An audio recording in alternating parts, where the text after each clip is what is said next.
हमारे मोहल्ले में एक गूंगा लड़का आता था जिस पर पूरे मोहल्ले की औरतें मरती थी और उससे शादी करना चाहती थी। मैं हैरान थी कि इस गूंगे लड़के में ऐसा क्या था जो मोहल्ले की सब औरतें इसकी दीवानी थीं। फिर मेरे साथ कुछ ऐसा हुआ, मेरी शादी उस गूंगे लड़के से हो गई। उस रात गूंगा कमरे में आया तो उसे देखते ही मैं चकरा कर गिर पड़ी, क्योंकि वे तो आज फिर मैं अपने कमरे में दरवाज़ा बंद करके ज़ोर-ज़ोर से रो रही थी। मेरे रोने की आवाज़ बाहर मेरी माँ तक जा रही थी। मेरी माँ रोने की आवाज़ सुनकर मेरे कमरे का दरवाज़ा खटखटा रही थी कि सोनल बेटा दरवाज़ा खोलो और हमारी बात सुनो। मैं माँ की बात कैसे मानती, क्योंकि माँ और भाई मिलकर मेरी शादी मुझसे 15 साल बड़े 3 बच्चों के बाप से कर रहे थे। मेरी अभी उम्र ही क्या थी, मैं अभी 20 साल की हुई थी, फिर भी शादी की कितनी जल्दी थी। मैं मेरे पापा के बाद भाई पर इतना बड़ा बोझ बन गई थी, क्या जो अब जल्द से जल्द बोझ उतारने की कोशिश कर रहे थे। मैं मेरी माँ को रो रो कर बहुत बार समझाया था, पर मेरी माँ भाई की ही साइड ले रही थी। कहने लगी कि लड़का काफ़ी अमीर है, तुम वहाँ पर बहुत खुश रहोगी। वे भाई का बहुत अच्छा दोस्त था। उसकी बीवी का देहांत 4 साल पहले एक रोड हादसे में हो चुका था और वे अपने छोटे बच्चों के लिए शादी करना चाहता था। वे अपनी बीवी से बहुत प्यार करता था। उसकी दूसरी शादी करने का कोई शौक नहीं था। बस वे अपने बच्चों के लिए एक आया लाना चाहता था जो उसके बच्चों को संभाल सके। भाई और मेरी माँ सिर्फ उसकी दौलत देखकर लालच में आ चुके थे कि अगर मैं शादी करूँगी तो सारी दौलत मेरी माँ और भाई को लाकर दे दूँगी। मैं ऐसी लड़की बिल्कुल भी नहीं थी। मुझ में पैसे का ज़रा लालच नहीं था। मैं उसके साथ शादी करना भी नहीं चाहती थी, क्योंकि मैं अपने कॉलेज के एक लड़के संदीप से बहुत प्यार करती थी और उससे शादी करना चाहती थी। भाई को भी संदीप के बारे में मालूम था, पर संदीप भाई को बिल्कुल भी पसंद नहीं था। भाई और मेरी माँ को मैंने संदीप के बारे में बता दिया था कि मैं शादी करूँगी तो सिर्फ संदीप के साथ ही करूँगी, पर भाई इस बात को मान ही नहीं रहे थे। वे कहते थे, मैं तुम्हारी शादी अपने दोस्त से ही करवाऊँगा। आज फिर से भाई ने अपने दोस्त से शादी की बात चलाई तो मैंने दरवाज़ा बंद करके खुद को मारने की कोशिश की। मेरी चीख से हमारे मोहल्ले की काफ़ी औरतें जमा हो गईं और तमाशा देखने लगीं। मैंने अच्छा खासा तमाशा बना दिया, इसीलिए मेरी माँ कमरे में आ गई और मुझे ज़ोरदार थप्पड़ मार दिया। मैंने मेरी माँ को कहा कि आप जितना चाहें मारें मुझे, पर मैं आप लोगों की बात कभी भी नहीं मानूंगी। मैं शादी करूंगी तो सिर्फ संदीप से ही करूंगी। मेरी माँ ने मेरी ज़िद और मेरी हरकतें देखकर हार गई और मुझे कहा, आज ही संदीप को बुला लो और चुपचाप शादी करके यहाँ से चली जाओ। मैं तुम्हारी शादी धूमधाम से नहीं कर सकती। तुम जो मनमानी की हो, मेरी और अपने भाई की इज्जत नहीं रख सकती, हमारा कहना नहीं मान सकती, तो तुम्हारी हमें कोई ज़रूरत भी नहीं है। मैं आज तुमसे सारे नाते रिश्ते ख़त्म करती हूँ। आज से मैं तुम्हारी माँ नहीं हूँ और ना ही तुम मेरी बेटी हो। मेरे घर से विदा होकर चली जाओ और आइंदा कभी भी मेरा दरवाज़ा पलट कर ना देखना। मैं सोच लिया, आखिर लड़कियों को भी अपनी पसंद की शादी करने का हक है। मैंने यही सोचकर संदीप को बुला लिया। मेरे घर वाले मान गए। कुछ वक्त के बाद खुद ही नाराज़गी ख़त्म भी हो जाएगी। बस एक बार संदीप से मेरी शादी हो जाए। मेरी माँ ने भाई से भी बात कर ली तो भाई ने भी अपना हर रिश्ता मुझसे ख़त्म करने का फ़ैसला कर लिया और कहा कि जल्द से जल्द अपने आशिक को बुला लो और हमारे घर से विदा होकर चली जाओ। मैंने संदीप को फ़ोन किया तो संदीप ने कहा, मैं अपने घर वालों को बताने की कोशिश कर रहा हूँ। जैसे ही मेरे घर वाले मान जाएंगे तो मैं इनको लेकर तुम्हारे घर आ जाऊंगा और हम शादी कर लेंगे। इस बात को 4 दिन गुजर गए पर संदीप के घर वाले ना माने। भाई ने भी अपने दोस्त को इनकार कर दिया था। मेरी बहन शादी के लिए नहीं मान रही है, तुम कहीं और लड़की देख लो। अभी मुझे संदीप की चिंता खाए जा रही थी कि पता नहीं संदीप मुझे धोखा तो नहीं दे रहा। अगर संदीप ने मुझसे ऐसा किया तो मैं अपनी माँ और भाई से नज़रें नहीं मिला पाऊंगी। मुझे अपने प्यार पर पूरा यकीन था जो मुझे अब टूटता हुआ नज़र आ रहा था। 2 दिनों के बाद संदीप का नंबर मिलाया तो नंबर बन जा रहा था तो मुझे डर लगने लगा। मैंने अपने सभी दोस्तों को कॉल करके संदीप के बारे में पूछा, जिन जिनको मेरे और संदीप की मोहब्बत के बारे में पता था, पर सभी लोग संदीप के बारे में नहीं जानते थे। संदीप ने मुझे हमेशा मना कर रखा था कि तुम कभी भी मेरे घर के नंबर पर कॉल नहीं करना, चाहे कुछ भी हो जाए। किसी भी इमरजेंसी में भी कभी मेरे घर का नंबर डायल ना करना। पर इस बार मैं बहुत मजबूर हो गई। मुझे अब संदीप के घर का नंबर मिलाना ही पड़ा। जैसे ही मैं संदीप के घर कॉल की तो उसकी माँ ने कॉल उठाई। मैं उनसे संदीप के बारे में पूछा तो कहने लगी कि तुम कौन हो। मैंने उसको बताया कि आंटी मैं सोनल बात कर रही हूँ, मुझे संदीप से बात करनी है। उसने मुझे बताया कि बेटा संदीप तो 3 दिन पहले ही मुंबई के लिए यहाँ से निकल गया है और आज उसके अमेरिका की फ़्लाइट थी, वे तो जा चुका होगा।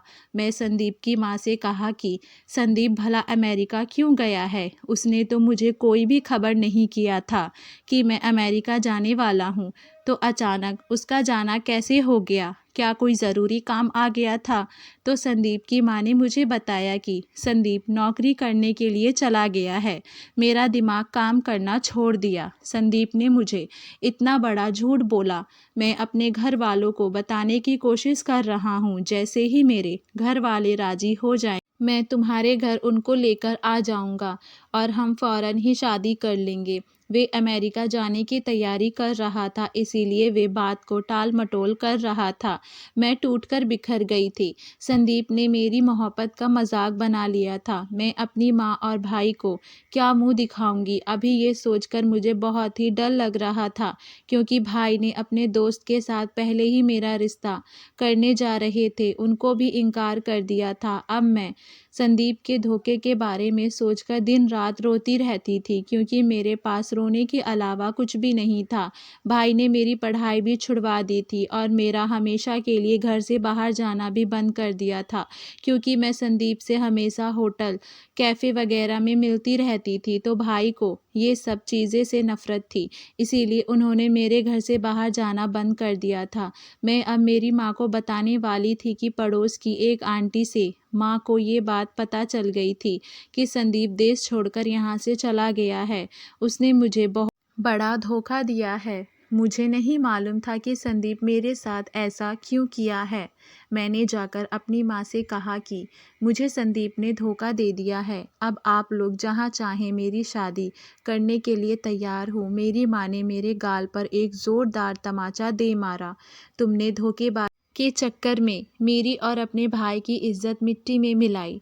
तुमने हम दोनों की इज्जत के बारे में थोड़ा भी सोच लेती तो ये दिन देखने को ना मिलती। मैं मोहल्ले वालों के आगे कैसे अपना सर उठाकर चलूँगी।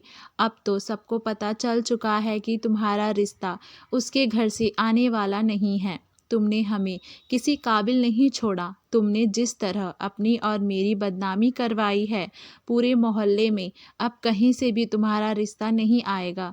अगर तुम्हारे भाई को ये पता चलेगा कि संदीप देश छोड़कर चला गया है, तब पता नहीं क्या होगा, क्योंकि मेरे कहने पर ही वे माना था शादी के लिए। अब मैं उसको क्या जवाब दूंगी। सारी बातें सुनकर तो मुझे भाई से बहुत ज़्यादा डर लग रहा था, क्योंकि मेरा भाई पहले ही संदीप से नफ़रत करते थे और और अब ये बात हो गई। अब कुछ भी नहीं हो सकता था। भाई के उत्साह मुझे घर शाम को पता चलते जैसे ही भाई घर आया तो मेरा दिल डर के मारे ज़ोरों से धड़कने लगा। मेरी माँ जाकर जैसे ही भाई के सामने कहा, सोनल के लिए और जगह रिश्ता देखना शुरू कर दो। संदीप देश छोड़कर भाग गया है।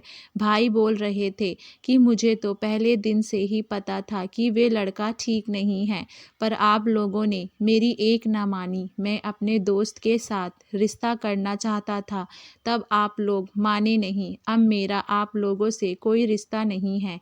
जहां आप लोग चाहो रिश्ता करो। भाई गुस्सा होकर उस वक्त घर से बाहर निकल गए। मेरी माँ भी रोने बैठ गई। मेरी वजह से भाई बहुत कुछ दिन तक बात नहीं किए। मैं जितना रो सकती थी रोई और दुआ मांग रही थी कि भगवान ने मेरे लिए कोई ना कोई रिश्ता भेज दे, मैं इस घर से विदा होकर चली जाऊं, क्योंकि मैं अब अपनी माँ और अपने भाई दोनों पर बोझ बन चुकी थी। वे लोग मुझे अपनी जिम्मेदारी नहीं बल्कि बोझ समझकर अपने सर से उतारना चाहते थे। मुझसे गलती हुई थी कि मैंने संदीप को पसंद किया था, पर मुझसे कोई गुनाह तो नहीं हुआ था जिसकी सज़ा मुझे लोग इतनी बड़ी दे रहे थे कि मुझसे अपना सारा रिश्ता ही ख़त्म कर रहे थे। हमारे घर का माहौल अब बहुत ही बदल चुका था। भाई और मेरी माँ के चेहरे पर एकदम खामोशी छा गई थी, क्योंकि मेरी वजह से उनकी मोहल्ले वालों और रिश्तेदारों में बहुत ज़्यादा बदनामी हो चुकी थी। मैं दिन रात रोती रहती थी। एक दिन हमारे दरवाजे पर एक गूंगा लड़का आया। उसने आकर ही ज़ोर ज़ोर से दरवाज़ा बजाना शुरू कर दिया। जैसे ही दरवाज़ा खुला तो सामने एक लड़का खड़ा था। वे इशारों से खाना मांग रहा था और मैं उस वक्त अपने लिए खाना लेकर बैठी थी। मैंने वे खाना उस लड़के को दे दिया। मैंने सोचा कि शायद भगवान मेरी इसी नेक से खुश हो जाएं और मेरे लिए कोई रिश्ता भेज दें। मैंने उस लड़के से कहा कि तुम बहुत ही नौजवान और खूबसूरत हो और मेरे लिए दुआ करो कि भगवान मेरी दुआ को सुन ले। उसने मुझे इशारे से कहा, ठीक है, मैं तुम्हारे लिए दुआ करूँगा।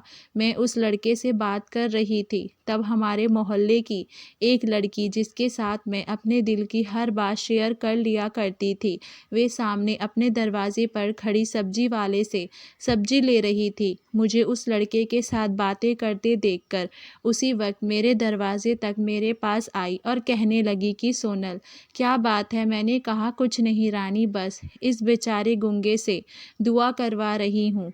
ऊपर वाला ऐसे लोगों की दुआ जल्दी सुनते हैं। रानी को संदीप के बारे में सब कुछ मालूम था और उसको मेरे घर के माहौल का भी पता था।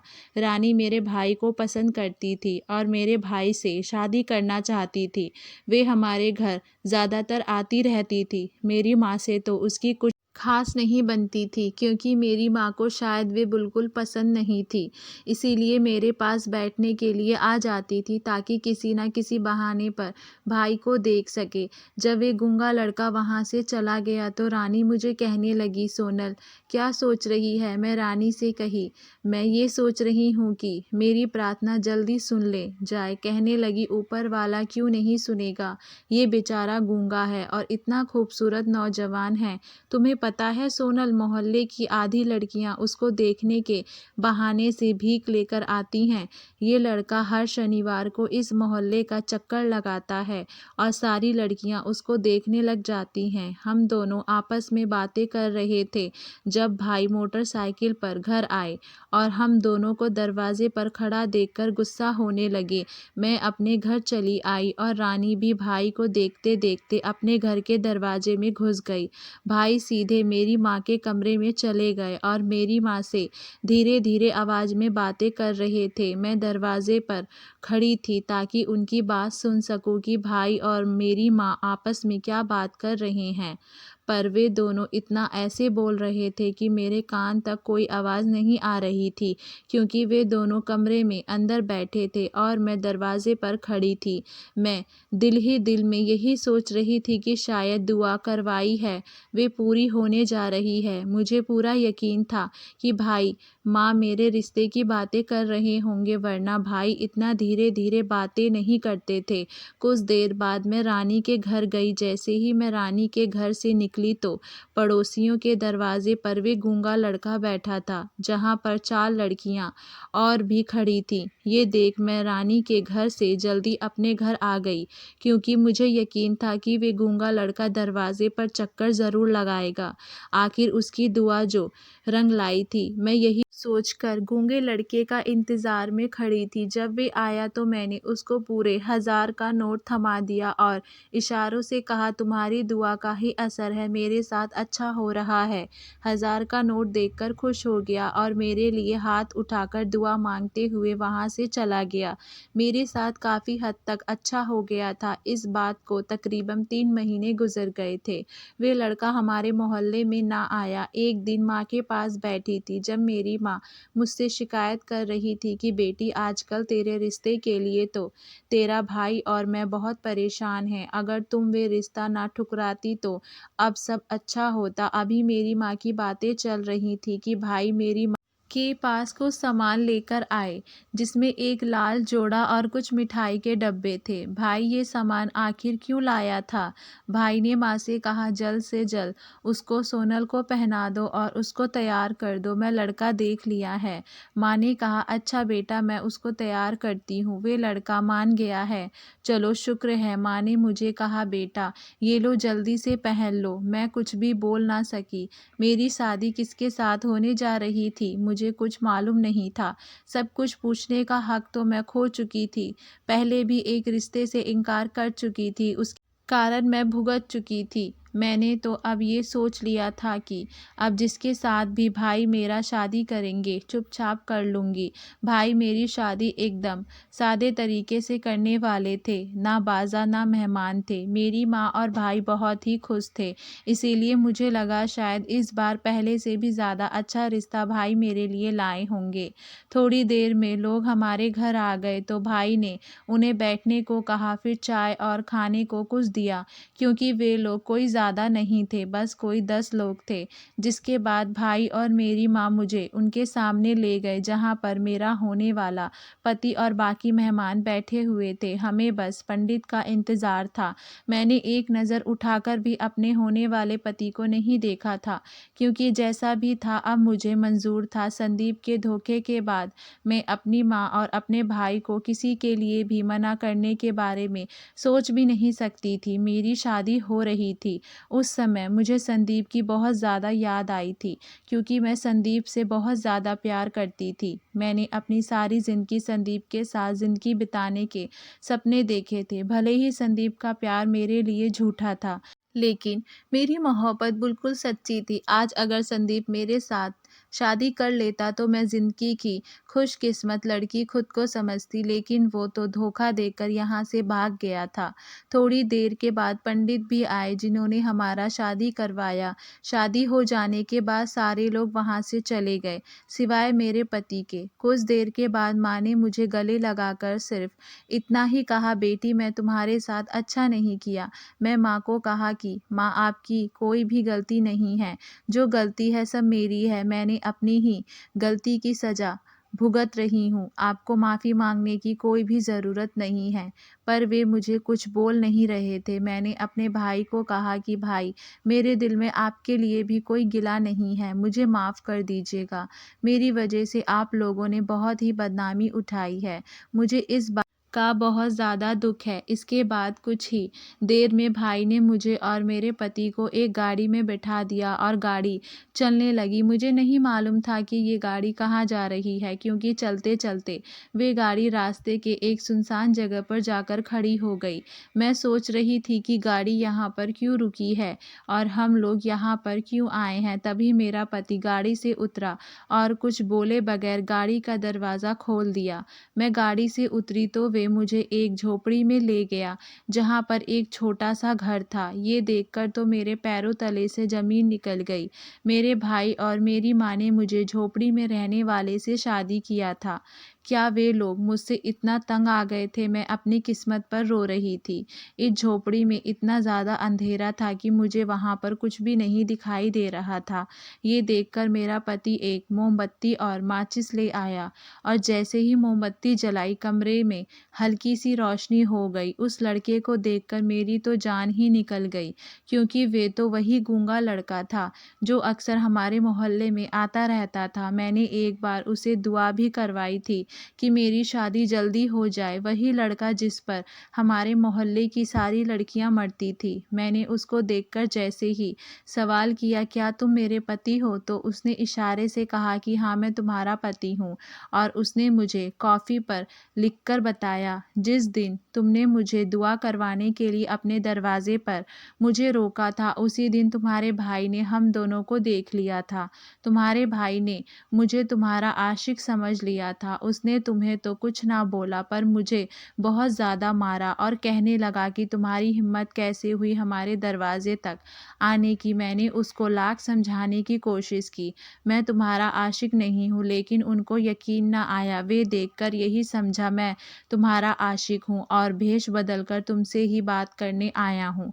उसने मुझे यही, अगर ऐसी बात है तो मेरी बहन से शादी कर लो। मैंने कहा, मैं शादी नहीं कर सकता, तुम अपनी बहन की ज़िंदगी बर्बाद मत करो। तो कहने लगा, अगर तुमने मेरी बहन से शादी नहीं की तो मैं तुम्हें और अपनी बहन दोनों को ही मार दूंगा। मैं सिर्फ तुम्हारी जान बचाने के लिए तुमसे शादी की है। मैंने अपने पति का शुक्रिया अदा किया। उसने मेरी जान बचाने के खातिर मुझसे शादी की थी और मेरे बारे में इतना सोचा। इसके बाद उस लड़के को ही मैंने अपना सब कुछ समझ लिया था। उसके घर को मैंने बहुत अच्छे तरीके से संभाल लिया। अब जो कुछ भी था मेरे लिए वही था, क्योंकि अब यही मेरा पति था। मैंने अब सोच लिया था कि मैं ज़िंदगी में कभी भी अपने भाई और अपनी माँ के पास वापस लौटकर नहीं जाऊंगी। कुछ दिनों के बाद मेरी माँ और मेरे भाई भी मुझसे मिलने के लिए मेरे घर आए थे। मुझे झोपड़ी में देखकर मेरी माँ भाई दोनों की आंखें भर आई थी। मेरे घर में कोई भी सहूलियत नहीं थी। वे छोटा सा कमरा था जो बहुत ही पुराना था। मेरी माँ और भाई को एहसास हुआ कि मैं झोपड़ी में नहीं रह पाऊंगी और उसने मुझे बहुत बड़ी गलती हो गई है। मेरी शादी गूंगे लड़के के साथ करवाकर मेरी माँ ने मुझे वापस अपने साथ ले जाने को कहा। मैं तुम्हें यहाँ रहने नहीं दूंगी। मुझे नहीं मालूम था कि तुम्हारे भाई ने तुम्हारी शादी एक ऐसे लड़के के साथ की है। मेरे साथ वापस चलो। मैं अपनी माँ को इनकार कर दिया कि अब जब जैसा भी है ये मेरा घर है। झोपड़ी कच्ची ही सही, पर यहाँ सुकून बहुत है। ये मेरा अपना घर है। भाई ने तो उसको मेरा आशिक समझ लिया। भाई को तो मुझ पर थोड़ा भी यकीन नहीं था। फिर मैं आप लोगों के साथ वापस क्यों चलूँ? मेरी माँ और भाई दोनों मुझसे माफ़ियाँ मांग रहे थे, पर मैं अब बहुत खुश थी। माँ और भाई दोनों वापस चले गए तो मेरे पति ने मेरा शुक्रिया अदा किया कि तुम मेरे साथ इस गरीब खाने में भी खुश हो। मैं बहुत ही खुशकिस्मत हूँ। हम दोनों एक दूसरे के साथ बहुत ज़्यादा खुश हैं। एक दिन मेरा पति किसी काम के कारण से बाहर चला गया था। मुझे बाहर से चिल्लाने की किसी की आवाज़ आई। मैं 3 दिन से भूखा हूँ, मुझे खाना खिला दो। मेरे घर में तो कुछ भी नहीं था, क्योंकि मेरा पति शादी के बाद अब मांगना छोड़ दिया था और मजदूरी करना शुरू कर दिया था। उसके काम करने वाली बात से मैं बहुत खुश थी। हालात भी बेहतर हो रहे थे, क्योंकि मेरे पति अब दिलो जान से मेहनत कर रहे थे और मुझे खुश करने की कोशिश कर रहे थे। जैसे ही मैंने भिखारी की आवाज़ सुनी, रसोई कमरे की तरफ गई कि कुछ भी खाने को मिल जाए तो मैं भिखारी को जाकर दे दूं। रसोई में कुछ भी नहीं था, बस रात की बची कुछ बासी रोटी पड़ी थी। मैंने उसे प्लेट में रखकर दरवाजे पर चली गई। जैसे ही मैं दरवाज़ा खोला, देखकर मेरी जान निकल गई, क्योंकि वे भिखारी कोई और नहीं बल्कि संदीप था। संदीप को इस तरह देखकर मैं हैरान हो गई। संदीप ने मुझे देखा तो उसकी आंखों से आंसू निकल आए और वे मेरे पैरों पर गिर पड़ा। वे मुझसे माफ़ी मांग रहा था कि सोनल, मुझे माफ़ कर दो, मैं तुम्हारा गुनहगार हूँ। तुम्हारे साथ धोखा करने के बाद ही मैं ऐसा हो गया हूँ। मैं संदीप की कोई भी बात सुनना नहीं चाहती थी कि मैं उसके मुंह पर दरवाज़ा बंद कर दिया और अपने घर के अंदर आ गई। वे कह रहा था, मुझे माफ़ कर दो, मुझे माफ़ कर दो। जब तक मुझे माफ़ नहीं करोगी मैं यहाँ से नहीं जाऊँगा। इतनी देर में मेरा पति घर आ गया। उसने संदीप को दरवाज़े पर देखकर उससे सवाल किया कि कौन हो भाई, क्यों हमारे दरवाज़े पर बैठे हो? संदीप ने सब मेरे पति को बता दी कि मैं सोनल से माफ़ी माँगना चाहता हूँ। मेरा पति अंदर घर में आ गया और मुझसे पूछने लगा कि ये लड़का कौन है? मेरे सब कुछ अपने पति को सच-सच बता दिया कि वे वही लड़का है जिसकी वजह से मेरी ज़िंदगी बर्बाद हो गई। अगर ये मुझे धोखा ना देता तो आज मैं इतनी मुश्किल ज़िंदगी अपने भाई के घर में ना गुज़ार कर आती। मैंने कितनी तकलीफ़ें सही हैं और कितने ताने सहे हैं, इसकी वजह से मैं इसको कभी भी माफ़ नहीं करूँगी। मेरे पति ने मुझसे कहा कि तुम्हें संदीप को माफ़ कर देना चाहिए, क्योंकि अगर संदीप इस तरह ना करता तो शायद हम कभी एक ना हो पाते। अगर तुम्हारे दिल में मेरे लिए थोड़ा भी जगह है तो तुम्हें संदीप को माफ़ कर देना चाहिए। मैं अपने पति के कहने पर संदीप को माफ़ कर दिया और संदीप वहाँ से चला गया। उसके बाद मैं अपने पति के साथ बहुत ही खुश ज़िंदगी गुजारने लगी हूँ। धन्यवाद दोस्तों। आपको हमारी कहानी कैसी लगी हमें नीचे कमेंट बॉक्स में अपनी राय ज़रूर बताइएगा और हमारे चैनल वानी वॉइस को लाइक, शेयर, सब्सक्राइब करना ना भूलें। अगर आप हमारे चैनल पर नए हैं तो हमारे चैनल को सब्सक्राइब ज़रूर करें। अब मिलते हैं हम अपनी अगली कहानी में।